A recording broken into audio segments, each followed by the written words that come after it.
quand vous suivez Christ, il y a beaucoup de privilèges que vous obtenez que le reste des gens n'obtiendront pas. Mais il y a aussi quelques sacrifices que nous aurons besoin de faire pour plaire totalement à Dieu et afin de le suivre pleinement. Jean 5, 41. J'aime vraiment ce passage. Je ne tire pas ma gloire des hommes. Je ne suis pas avide d'honneur humain. Je ne recherche pas de renommée mortelle. Là, c'est Jésus qui parle. Je veux que vous vous concentriez sur le mot avide. Je n'ai jamais vraiment vu ça jusqu'à quand j'ai médité dessus ce matin. Il n'y a rien de mal à vouloir que les gens vous aiment. C'est vraiment une émotion naturelle et normale. J'espère que vous m'aimez. Vous savez, nous voulons tous ça. Vous savez. J'espère que ce que je dis aujourd'hui vous plaît. J'espère que je ne dis rien qui vous offense. Nous voulons tous être bien-aimés, mais je n'en suis pas avide. Vous voyez, ça ne m'est pas indispensable. Il y a un temps où il me le fallait. Et quand vous êtes comme ceci, vous regardez les gens et si vous ne recevez pas leur approbation, vous commencez alors à changer ce que vous faites. Allez, vous changez votre coiffure, vous changez votre style d'habit. Combien de prédicateurs pensez-vous qu'il y a qui ne prêchent pas vraiment ce qu'ils croient que Dieu met dans leur bouche parce qu'ils ont peur que s'ils le font, ils pourraient perdre une partie de leur congrégation? Beaucoup trop. Et ça offense Dieu quand nous nous prosternons devant la peur de l'autre au lieu de suivre Dieu. Amen. Je ne veux offenser personne, mais Jésus offensait des gens tout le temps. Ça semblait être sa spécialité, en fait. En titre de fait, c'est presque comme s'il le faisait exprès. Vous savez, je pense qu'il est venu exprès au milieu des pharisiens et a guéri un homme le jour du sabbat, juste pour les provoquer. Amen. Alors, vous savez, j'essaie toujours de comprendre exactement ce que Dieu essayait de faire avec moi, mais je pense que je suis juste assez unique et assez hardi pour que... Eh bien, vous savez, me voici, faites avec ou faites tout ce que vous voulez. Mais vous savez, c'est ainsi. Vous savez, je ne pense pas qu'il y ait quelque chose qui m'émerveille plus que les personnes que Dieu utilise. Ça me fait juste vouloir rire et parfois pleurer.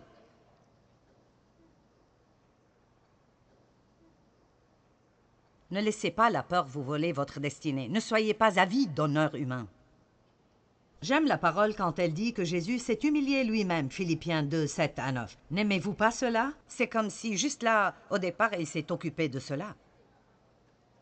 Je veux que vous pensiez avec moi ce soir. Est-ce que vous vivez pour plaire à Dieu chaque jour? C'est ce que ça veut dire d'être chrétien, que nous vivons pour lui. Que nous vivons pour lui. Ça ne veut pas dire que nous avons une croix autour du cou et adhérons à une dénomination. Ça veut dire que nous suivons Jésus. Jésus a dit, si quelqu'un veut marcher à ma suite, qu'il se charge de sa croix et qu'il me suive. Et peut-être que cette croix est de ne pas être aussi populaire dans le monde que vous ne l'étiez.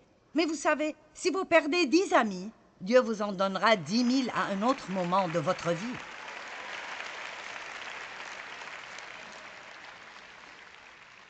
Colossiens 1, 10.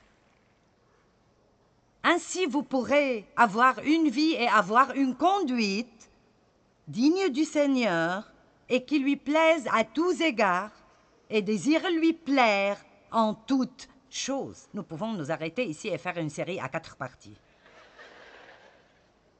Désirons-nous plaire à Dieu dans toute notre conversation? Désirons-nous plaire à Dieu dans nos pensées intimes? Désirons-nous plaire à Dieu dans la façon dont nous nous vêtons?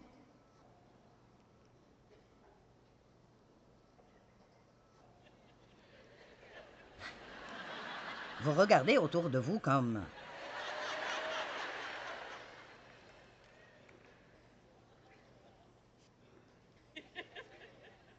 Je vais garder ceci en suspens là pendant 1 minute.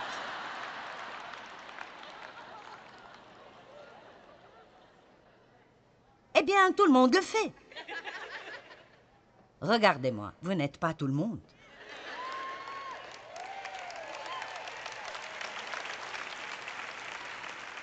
Et quand vous suivez Christ, il y a beaucoup de privilèges que vous obtenez que le reste des gens n'obtiendront pas. Mais il y a aussi quelques sacrifices que nous aurons besoin de faire pour plaire totalement à Dieu et afin de le suivre pleinement. Amen.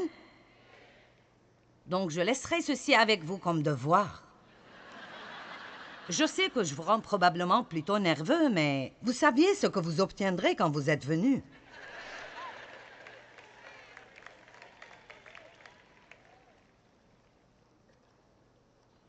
Pour marcher, vivre et vous conduire d'une manière digne du Seigneur et lui être entièrement agréable et désirant lui plaire en toutes choses. 1 Thessaloniciens chapitre 2, verset 4. Mais selon que Dieu nous a jugés dignes de nous confier la bonne nouvelle, l'Évangile, ainsi nous parlons, non comme pour plaire à des hommes, mais pour plaire à Dieu. Je dois vous dire qu'autant que je peux, quand je monte sur cette plateforme, je crois que je dis tout ce que Dieu met dans ma bouche. Et probablement c'est pour cela que c'est un peu comme... Vous voyez, c'est vraiment triste quand nous y réfléchissons vraiment, que nous pouvons être ici et dire « Je sais que je fais des choses qui ne plaisent pas à Dieu. »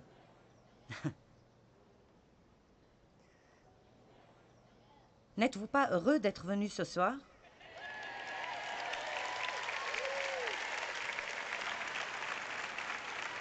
Parce que vous voyez, écoutez bien, la raison pour laquelle je peux dire ceci est parce que plus on plaît à Dieu, plus on est heureux. C'est comme, oui, vous pouvez abandonner quelque chose du côté charnel, mais vous aurez quelque chose du côté spirituel de votre vie. Et je crois cela. Je pense que comme on grandit spirituellement, il y a toujours un peu plus de notre chair qui doit aller sur la croix. Et c'est un processus. Nous prenons toujours des décisions. Notre chemin devient plus étroit et plus étroit et plus étroit. Et quoi que soit la raison pour laquelle Dieu vous a envoyé ici ce soir, il essaye de le rendre un peu plus étroit. Mais ce n'est pas pour prendre quelque chose de quelqu'un. C'est pour vous donner ce que vous demandez. Où est ma joie? Je ne veux plus de paix. Je sais, déjà vu, déjà fait. Je suis passé par là 1 million de fois. La peur du rejet, la peur d'être rejeté par des personnes est une chose terrible. Et pour être honnête avec vous, le rejet est très blessant. Je peux vous dire qu'il m'a été demandé d'abandonner mon église. J'ai perdu tous mes amis et même des membres de ma famille qui n'étaient pas d'accord avec notre décision de laisser la dénomination à laquelle nous appartenions. Ils n'étaient juste pas d'accord. Vous savez, j'aurais aimé rester, mais ils m'ont fait partir. Alors, ce n'était pas... Vous savez, ce n'était pas comme partir, c'était plutôt... Pars ou tais-toi, et se taire n'était pas une option pour moi, alors... Et je n'ai probablement pas utilisé le plus de sagesse dans le monde. Vous savez, parfois, quand le feu de Dieu vous frappe, vous n'agissez pas comme le plus malin de la bande. Mais je pense que Dieu préfère un petit feu sauvage plutôt que pas de feu. Et alors, vous savez, ça a pris un moment, mais je me suis redressée et je regarde en arrière et je pense, je n'aurais probablement pas dû dire cela ou cela. Mais mon cœur était juste et certainement, ça ne valait pas que tout le monde me rejette comme ça. Mais je peux me tenir debout ici et vous dire, eh bien, j'ai perdu mon ami. Mais ça faisait mal. Je veux dire, c'était extrêmement douloureux. Le rejet fait mal. Et je regarde en arrière maintenant. je dois honnêtement dire que je ne sais vraiment pas comment je l'ai fait, parce qu'alors je m'occupais beaucoup de ce que les gens pensaient de moi. Ça devait être uniquement par la grâce de Dieu que j'ai été capable de faire cela. Mais je me souviens que je me suis mise à genoux sur le sol de ma cuisine et je venais d'écouter un enseignement à propos de la justice et je n'avais jamais rien entendu de pareil. Je suis juste. Tout ce que j'entendais était que j'étais un pécheur horrible, misérable et pourri. Je suis juste devant Dieu. Je ne suis pas en faute devant Dieu. Alors j'ai écouté un enseignement sur la justice et honnêtement, ma tête ne l'a même pas vraiment compris. C'était 2 Corinthiens 5, 21. Celui qui n'a point connu le péché, il l'a fait devenir péché afin que nous devenions en lui justice de Dieu. Ce n'est pas comme si j'étais juste à cause de mes propres actions. Nous faisons de mauvaises choses tout le temps. Mais nous avons obtenu la justice de Dieu. Et la Bible dit que nous devons la porter comme une robe. Alors, si vous allez la porter, vous devez la déclarer et vous devez savoir qui vous êtes en Christ. Et c'est en Christ. Ce n'est pas en nous, mais c'est en Christ. Mais j'avais écouté cet enseignement et waouh, quelque chose arrivait en moi. Ma tête ne le comprenait même pas, mais quelque chose arrivait en moi. Maintenant, j'avais toutes ces menaces de perte. Et j'avais une décision à prendre. J'avais une décision à prendre.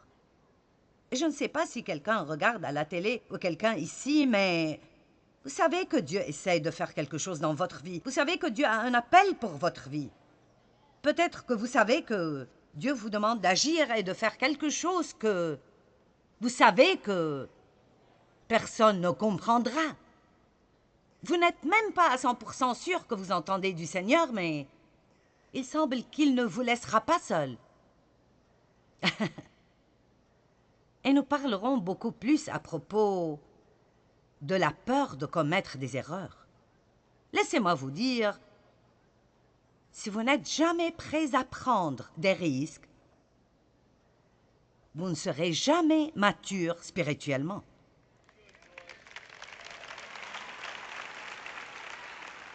Je prenais vraiment des risques et j'étais très vulnérable.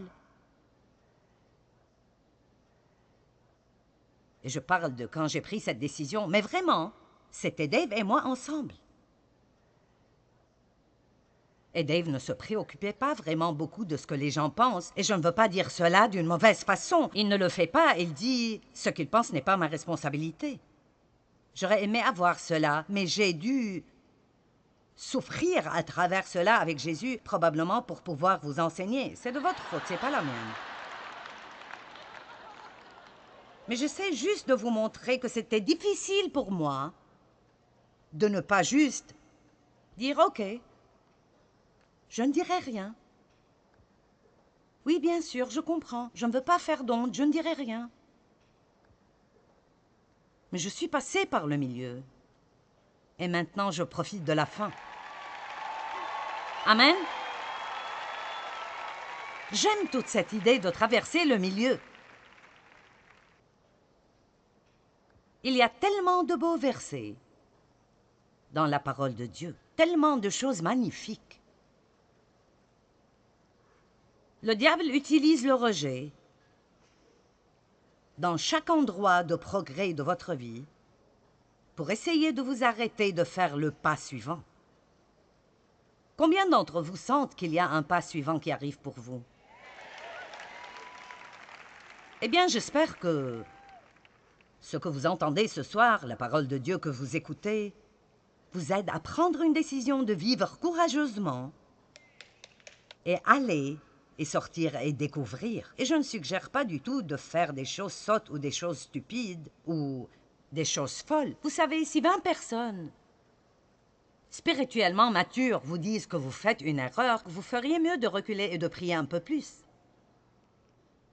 Mais si c'est juste un tas de personnes qui ne suivent pas Dieu de toute façon, et vous savez, je veux dire, vous devez regarder la source d'où votre opposition vient. Je ne dis pas que vous devez être rebelle et que vous ne devez jamais écouter personne, mais il n'y a rien de pire que d'essayer de vivre la vie que vous pensez que quelqu'un d'autre veut que vous viviez. D'essayer d'être comme ils veulent que vous soyez, et comme ils veulent que vous soyez, et comme ils veulent que vous soyez. Et assez tôt, vous vous perdrez vous-même. Vous ne savez même pas ce que vous êtes supposé être. Faire des choses difficiles est bon pour nous. Ça l'est vraiment. Ne pensez pas que si quelque chose est dur, ça veut dire que vous ne devez pas le faire. Dieu met des choses difficiles sur notre chemin exprès. Et la Bible dit dans Ésaïe 41, « Je te fortifierai en face des difficultés. » Regardons Ésaïe 41, 10. Qu'est-ce que votre bébé voudrait mâchonner quand il fait ses dents? Quelque chose de dur. Qu'est-ce que votre chiot voudrait mâchonner quand il fait ses dents? Nous sommes en train de nous faire des dents spirituelles et nous devons le faire sur des choses dures, des choses difficiles. Amen? Où en étais-je? Ésaïe 41, 10.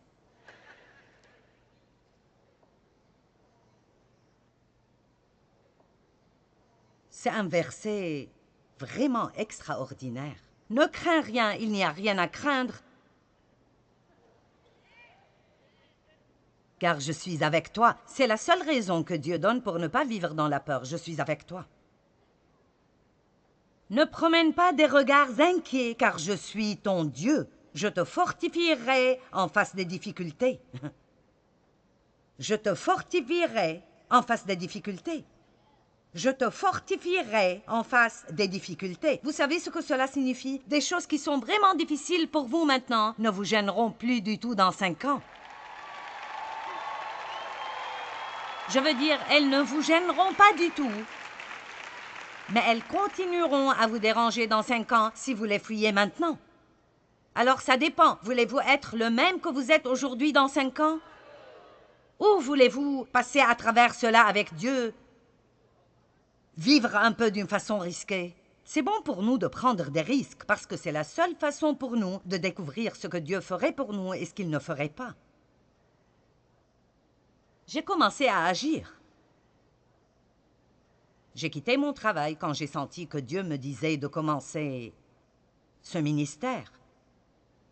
Et au fait, j'avais 42 ans quand j'ai commencé ce ministère et j'avais 3 adolescents et un bébé. Alors s'il vous plaît, ne me dites pas que vous ne pouvez rien faire pour Dieu parce que vous êtes trop vieux ou vous avez trop d'enfants ou... Vous savez, laissez-moi vous dire quelque chose. La passion pour Dieu vous conduira à faire des choses folles. Amen? Mais j'ai découvert que Dieu serait mon support. J'ai découvert que Dieu m'ouvrirait les portes. J'ai découvert que Dieu remplacera ces amis que j'ai perdus parce que j'ai pris des risques. J'ai découvert que oui, c'est possible que je me sois trompée et que peut-être Dieu n'agirait pas du tout. Mais il n'y a pas d'endroit pire pour vivre que de vivre dans cette région grise, dans la zone sauve. N'ayez pas peur, il n'y a rien à craindre. Maintenant, pour finir, ce soir, je vous lirai 4 versets. Je ne vous lirai pas ces versets, en fait, nous les regarderons ensemble. Et je crois en Dieu, comme nous regardons ceci, quelque chose arrivera dans votre cœur qui vous aidera à prendre une décision, que Dieu est plus grand que n'importe quelle personne que vous connaissez. Et si Dieu est pour vous, et il l'est, j'ai dit qu'il l'est. Oui, je vous parle. Oui, même toi, un pécheur, Dieu est avec toi.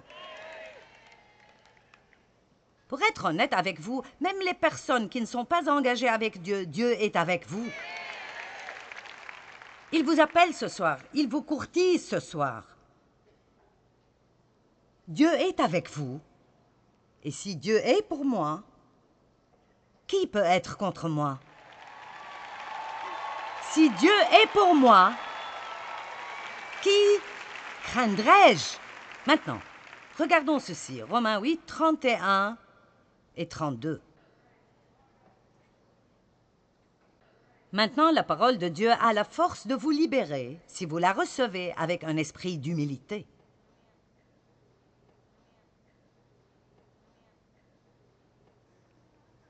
Que dirons-nous donc à l'égard de ces choses? Si Dieu est pour nous, qui sera contre nous? Qui peut être notre ennemi si Dieu est de notre côté?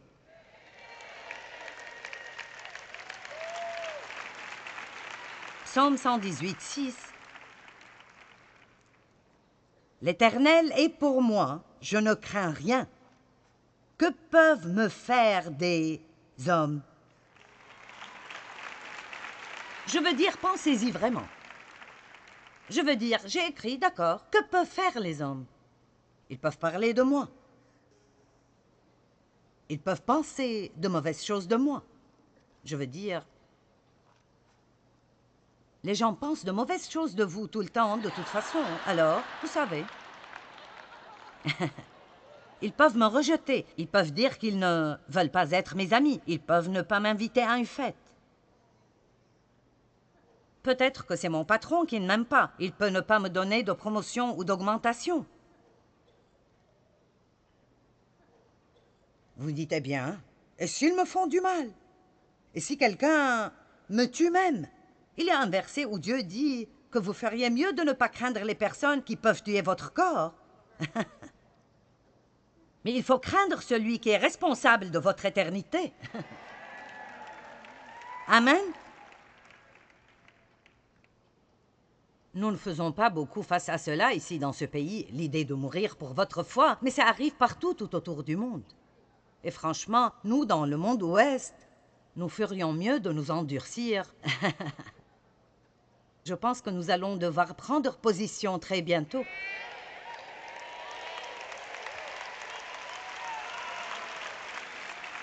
Et nous perdrons peut-être quelques avantages.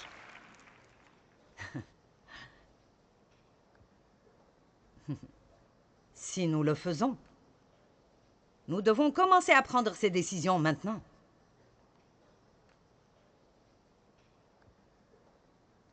Psaume 27, 1. L'Éternel est ma lumière et mon salut. De qui aurais-je donc crainte? Le Seigneur est mon refuge et le soutien de ma vie. De qui aurais-je donc peur? Si je ne vous ai pas encore poussé à bout, voici le dernier. Hébreux 13, 6.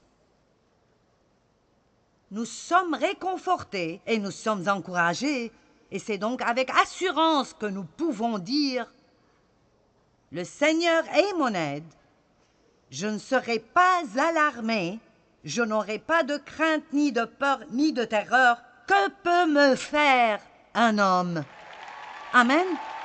Donnez au Seigneur un cri de louange ce soir. Alléluia! Merci Seigneur parce que tu nous remplis de courage. Amen.